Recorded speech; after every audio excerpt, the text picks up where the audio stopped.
انسان فطری طور پر الگ رہنے کے لیے کائنات میں آیا ہی نہیں. اگر وہ الگ رہنے کے لیے آتا تو حضرت آدم علیہ السلام کو جب اللہ تعالیٰ نے اپنی تمام تر رعنائیوں سمیت بنایا تھا تو وہ اکیلے ہی دنیا میں رہتے اور راج کرتے. تو اللہ تعالیٰ نے ان کے وجود سے جب اماں حوا کو پیدا کیا تو دراصل یہ پہلی نشانی تھی کہ انسان رشتوں کے بغیر نہیں رہ سکتا. یہ پہلا رشتہ تھا جو اللہ تعالیٰ نے خود اپنے ہاتھوں سے قائم کیا اور اللہ تعالیٰ کی ول شامل تھی. اسی وجہ سے جو میاں بیوی کا رشتہ ہے اس کو سب سے خوبصورت رشتہ کہا جاتا ہے کیونکہ یہ اللہ تعالیٰ نے خود اپنے ہاتھوں سے بنایا اور اللہ تعالیٰ نے دونوں کو پیدا کر کے پھر دونوں کو اللہ تعالیٰ نے ایک خاص طرح کا حکم دیا جو کہ کسی اور رشتے میں نہیں تھا. تو اسی رشتے کی وجہ سے دیگر رشتے جو ہیں وہ سارے آپ کے سامنے آتے ہیں. ابھی آپ نے بات کی کہ اگر رشتے اتنے قیمتی ہیں، اتنے خوبصورت ہیں، موتیوں کی طرح ہیں، پھولوں کی طرح ہیں، پھر کیا وجہ ہے کہ ہم لوگ ناراض ہو جاتے ہیں؟ ایکچولی مولا علی نے بڑا خوبصورت بات کی نہج البلاغہ میں. آپ کہتے ہیں رشتے خون کے نہیں احساس کے ہوتے ہیں. جب احساس مر جاتا ہے تو پھر خون تو کوئی چیز ہی نہیں ہے. سب سے اہم چیز احساس ہوتی ہے. ناراضگی کے بارے میں کہا جاتا ہے کہ ناراض ہونے کے لیے بھی کوئی رشتہ چاہیے ہوتا ہے. ناراضی کوئی ایسی چیز نہیں ہے جو کسی پر بھی لٹائی جا سکے. اسی طرح چلتے چلتے آپ کہیں نا سڑک پہ کسی میں تم سے ناراض ہوں، اسے کیا پرواہ ہوگی؟ پرواہ اسی کو ہوگی نا جو میرا بہت قریبی ہوگا، جس کے ساتھ میرا ایک تعلق ہوگا. بعض اوقات ناراضی بتانے کے لیے بھی ہوتی ہے کہ میں آپ کا قریبی ہوں اور آپ میرے قریبی نہیں ہو پا رہے، اس لیے میں ناراض ہوں. یہاں تک تو بات ٹھیک ہے، جہاں دو انسان ہوں گے، جہاں دو برتن ہوں گے، آواز بھی آئے گی، مسائل بھی ہوں گے، پریشانی.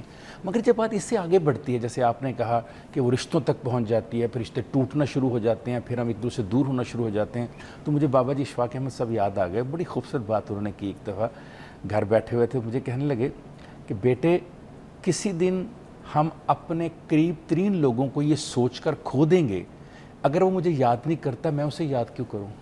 تو وہ اکثر کہا کرتے تھے کہ جو ایک ہفتہ تمہیں یاد نہیں کرتا تمہارا فرض ہے اس کو یاد کر لو. یعنی جو آپ سے کنیکٹ نہیں ہو پا رہا آپ کا کام ہے کہ آپ اس سے کنیکٹ ہو جائیں. اچھا، یاد کرنے کا جو آپ ہمیں مفہوم سمجھا رہے ہیں وہ یہ ہے کہ صرف ہم نے یاد کرنا ہے، سامنے والے کو بتانا نہیں ہے. نہیں کنیکٹ ہونا ہے. یاد کرنے میں تو کنیکٹ ہونا.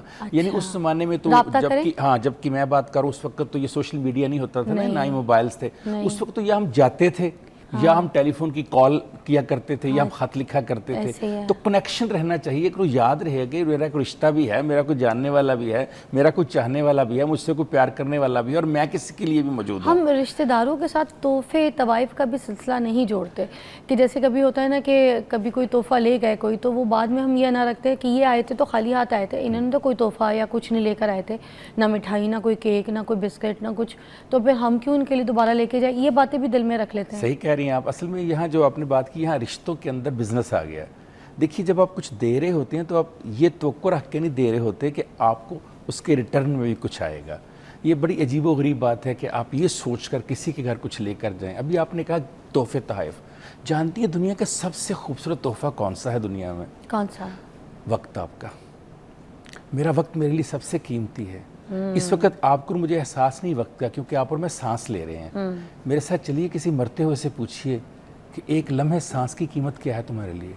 تو ہم جب کسی کو اپنا وقت دیتے ہیں، جب اپنا آپ اس کو دے دیتے ہیں، چل کر آپ جاتے ہیں، اپنا اخراجات کرتے ہیں، وقت لگاتے ہیں، ٹائم دیتے ہیں، اپنے کام چھوڑتے ہیں، اس سے خوبصورت تحفہ کائنات کا کوئی نہیں ہے. خالی چیزیں بھیجنے سے آپ کے اندر وہ رشتے پیدا نہیں ہو سکتے جو آپ کا وقت دینے سے. سر اس وقت کو اور ایلیبریٹ کریں گے، بڑی پیاری بات ہے کیونکہ میں یہ بھی پوچھنا چاہوں گی اس کے ساتھ کہ جیسے آج ہم یہ کہتے ہیں نا کہ آج کسی کے پاس وقت نہیں ہے، کوئی کسی کو وقت دے رہا ہے تو بڑی بات ہے.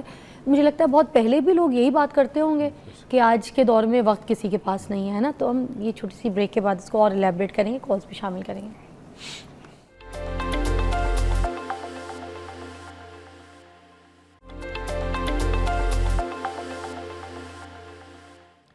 اچھا، ہمارے ساتھ کاشف فراز صاحب موجود ہیں اور ہم رشتوں کے اوپر بات کر رہے ہیں. ہم نے بات چھوڑی تھی وقت کے اوپر کہ آپ کسی کو اپنا وقت دیتے ہیں تو یہی بہت بڑی بات ہوتی ہے. تو ہم وقت میں اگر یہ بھی مثال ایڈ کریں کہ کوئی رشتہ دار اگر کسی کی شادی پہ جا رہا ہے وہ اپنا وقت دے رہا ہے، سب سے پہلی بات.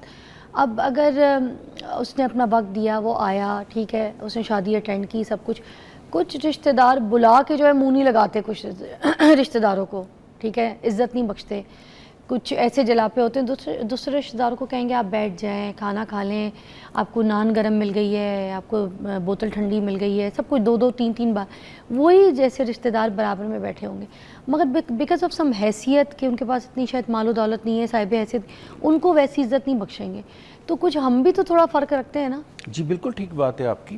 ایکچولی دیکھیں نا, وہ پروین شاکر صاحبہ نے بڑی خوبصورت بات لکھی اپنی کتاب کے دیباچے میں. انہوں نے کہا کہ پیسوں کی جھوٹی عزت اور انا کی دوڑ میں رشتے بہت پیچھے رہ جاتے ہیں.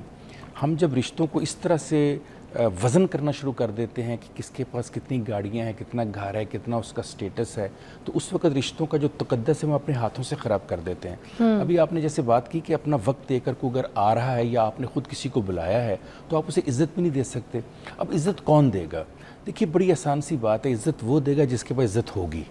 اب جس کے پاس عزت کی خود کمی ہے وہ کسی کو کیا دے گا؟ سر یہ وہ والی عزت ان کو تو دے رہا ہے جو صاحب حیثیت ہے, جس کے پاس مال زیادہ ہے, وہ اس رشتہ دار کو تو آؤ بھگت کریں گے. وہاں فائدہ نظر آ رہا ہے نا, وہاں ایک سوشل کنٹریکٹ کے طور پہ کر رہا ہے کہ میں اس کے لیے کچھ کروں گا تو یہ صاحب مال ہے, صاحب حیثیت ہے. مگر فائدہ کیا نظر آ رہا ہے؟ وہ اپنی جائیداد میں سے حصہ دے دے گا ان رشتہ داروں کو. فائدہ نظر آ رہا ہے کہ کل ہم جائیں گے, ان کی بڑی کوٹھی ہے, یہ ہمارے لیے اتنا کچھ کریں گے. یہ نہیں سوچتا کہ اصل میں جو تمہارے کام آنا ہے وہ ہے جو تم نے اس رشتہ دار کے لیے کیا جو تمہارے لیے کچھ نہیں کر سکتا.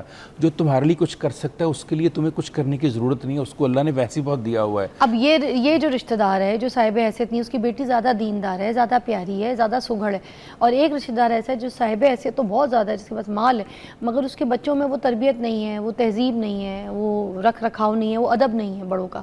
تو پھر ترجیح پھر بھی اسی طرف زیادہ ہے کہ ان کے گھر کی لڑکی ہمارے گھر کے ساتھ جڑ جائے, میرے بیٹے سے شادی ہو.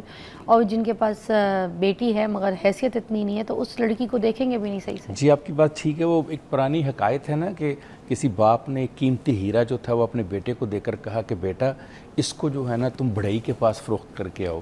وہ بڑھئی کے پاس گیا, بڑھئی نے اس کو دیکھا تو اس نے کہا جی میں تو اس کا 10-20 روپے دے سکتا ہوں. اس نے کہا کہ اب تم جو ہے نا وہ غلہ منڈی میں اس کو بیچ کر آؤ. وہ غلہ منڈی میں اس نے کہا میں تو اس کے 200-400 روپے دے سکتا ہوں. اس نے اس طرح 2-4 جگہ بھیجا. پھر اس نے کہا اب تم اسے ذرا ہیرا منڈی میں جا کر چیک کرو جہاں پر ہیرے فروخت ہو رہے ہیں. وہ وہاں گیا تو انہوں نے کہا جی یہ تو کروڑوں اربوں روپے کا ہے. تو اس کے باپ نے کہا کہ بیٹے میں آپ کو سمجھانا ہی چاہتا ہوں کہ جو چیز جہاں کی ہو وہیں اس کی قیمت لگا سکتا ہے. اب آپ نے جو بات کی کہ ایک ایسا رشتہ دار ہے جس کی بیٹی صوم و صلات کی پابند ہے, نیک ہے, خوبصورت پڑھی لکھی ہے, اس کی قیمت وہی لگا سکتا ہے جو خود نیک ہو, جو خود خوبصورت ہو, خوب سیرت ہو. اس کی قیمت وہ متمول رشتہ دار نہیں لگا سکتا جو پیسوں میں چیزوں کو بانٹ رہا ہے. دیکھنا یہ بھی ہوتا ہے کہ کہاں پر اس چیز کی ضرورت ہے, کہاں پر اس چیز کو دیکھا جا سکتا ہے, رکھا جا سکتا ہے. اب آپ اٹھا کر ایک ٹاٹ کو جو ہے وہ اوپر لگانے کی کوشش کریں گے تو کبھی بھی آپ اچھی فیصلہ نہیں, آپ ڈیسیجن نہیں آپ لے رہے. سو یہ بھی دیکھنا ہوتا ہے کہ جس کے آپ مل رہے ہیں, جس کو آپ وقت دے رہے ہیں, کیا اس کو احساس ہے. فرض کیا اگر فضا احساس نہیں, جیسے آپ نے کہا کہ آپ نے خود بلایا, خود انوائٹ کیا اور آپ اس کے بعد نہیں کریں, تو اس کے لیے پھر میں ہمیشہ کہتا ہوں کہ بعض اوقات آپ کو رشتے بچانے کے لیے گونگا, بہرا اور نبینا بھی بننا پڑتا ہے. اگر آپ بچانا چاہتے ہیں اور آپ کو کوئی محبت ہے رشتوں میں تو کسی جگہ پر خاموش رہنا سیکھ لیجئے. کسی کا کوئی بات سنی ہے تو سنی انسنی کر دیجئے. کسی کا کچھ دیکھا ہے ذرا تھوڑی دیر کے لیے بھول جائیے, کیونکہ رشتے جو ہے نا یہ بہت نازک ہوتے ہیں, نگینے کی طرح ہوتے ہیں. اس میں ذرا سی دراڑ آتی ہے تو بڑھتی چلی جاتی ہے. خاص طور پہ جو رشتے ہوتے ہیں نا ہمارے, جو ہم لا کے تحت قائم کرتے ہیں, مثلا بہو گھر میں آ گئی ہے یا نندے ہیں یا بھاوج ہیں, جو رشتے ہوتے ہیں نا ان میں تو اور بھی زیادہ سینسٹیوٹی ہو جاتی ہے. مجھے حیرت ہوتی ہے کہ ہم ایک اسلامی معاشرے میں رہتے ہیں, دین کی باتیں کرتے ہیں, اسلام کی باتیں کرتے ہیں. حضرت جبرین مطعم رضی اللہ تعالیٰ عنہ سے روایت ہے, بخاری شریف کی حدیث ہے, 8984 نمبر حدیث کا ہے. وہ کہتے ہیں کہ رسول اللہ صلی اللہ علیہ وسلم نے فرمایا کہ جنت میں کاٹنے والا داخل نہیں ہوگا, جوڑنے والا داخل ہوگا. اب یہ کاٹنے کی کیا تعریف کی گئی کہ جو رشتوں کو کاٹ دیتے ہیں, جو رشتوں سے قطع تعلق کر لیتے ہیں, جو الگ ہو جاتے ہیں.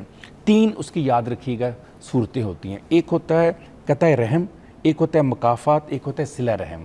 جو قطع رحم یا قطع تعلق ہے وہ یہ ہوتا ہے کہ آپ بالکل ہی ختم کر دیں کس سے ملنا. آپ کہیں جی میرا اس سے تعلق ہی کوئی نہیں, میں اس کے لیے مر گیا, میرے لیے مر گیا. سر کرتے ہیں نا ایسے لوگ. ہاں کرتے ہیں. مکافات یہ ہوتا ہے کہ جو کوئی آپ کے ساتھ جیسا کر رہا ہے آپ اس کے ویسا کر رہے ہیں. نیکی کر رہا ہے آپ نیکی کر رہے ہیں, وہ برا کر رہا ہے تو آپ بھی اس کے لیے اچھا نہیں کر رہے. لیکن جو سب سے اعلیٰ کہا گیا وہ صلہ رحم ہے. کہ وہ جیسا بھی آپ کے ساتھ کر رہا ہے آپ نے اس کے ساتھ اچھا سلوک کرنا ہے, آپ نے اس کے ساتھ صلہ رحمی کرنی ہے. صلہ رحمی کو اتنا پسند کیا گیا اللہ تعالیٰ نے کہ سورہ رعد میں اللہ تعالیٰ فرماتے ہیں کہ جن تعلقات کو اللہ نے جوڑنے کا حکم دیا انہیں توڑنے والے لوگوں کو اللہ نے کبھی پسند نہیں فرمایا. سورہ محمد میں اللہ تعالیٰ فرماتے ہیں کہ اپنے رشتوں کو جو کاٹتے ہیں یہ وہی لوگ ہیں جن کے اوپر اللہ کی لعنت ہے. اسی طرح اللہ تعالیٰ نے سورہ بقرہ میں فرمایا وَبِالْوَالِدَيْنِ إِحْسَانًا وَذِي الْقُرْبَى وَالْيَتَامَى وَالْمَسَاكِينَ, یعنی ایک ہی لائن میں اللہ تعالیٰ نے والدین کو, رشتہ داروں یعنی قرابت داروں کو, یتیموں اور مسکینوں کو رکھ کے کہا ان کے ساتھ بھلائی کرو. اس کا مطلب ہے سب سے پہلے تمہاری بھلائی جو ہے وہ والدین کے ساتھ, اس کے بعد رشتہ داروں کے ساتھ, پھر یتیموں کے ساتھ, پھر مسکینوں کے ساتھ. یعنی اللہ نے ایک رینکنگ دے دی. تو اس رینکنگ میں ماں باپ کے بعد سب سے بھلائی کرنی ہے اگر اگلا تیار ہی نہیں ہے, اس حد تک کرنی ہے. آپ کرے جا رہے ہیں, وہ ریڈی نہیں ہے, وہ نہیں کر رہا آگے, پھر ہم بھلائی کرتے رہے. مولانا رومی سے کسی نے یہی بات پوچھی کہ مولانا رومی آپ کہتے ہیں کہ آپ پیار سے, عشق سے, محبت سے سب خرید سکتے ہیں, اگر اگلا بندہ اس بات کو تیار ہی نہ بائی کرنے کے لیے, آپ نے کہا کہ دوائی کی مقدار بڑھا دو, یعنی محبت اور صلہ رحمی بڑھا دو. اچھا جب صلہ رحمی کرتے ہیں نا آپ تو فضا پھر آپ اس انسان سے کچھ مانگنے کی بجائے اس سے کیوں نہیں مانگتے جس کی وجہ سے آپ صلہ رحمی کریں اللہ کی ذات سے؟ وہ اللہ آپ کو اس طرح سے دیتا ہے وہ چیزیں. سر ایک پہلو اور بتائیں, ایک اور پہلو ہے. ٹھیک ہے میں یہ ساری چیزیں مانتی ہوں, آپ کی بات جو آپ کہہ رہے ہیں وہ بھی, لیکن زمانے کا بھی تو فرق ہوتا ہے.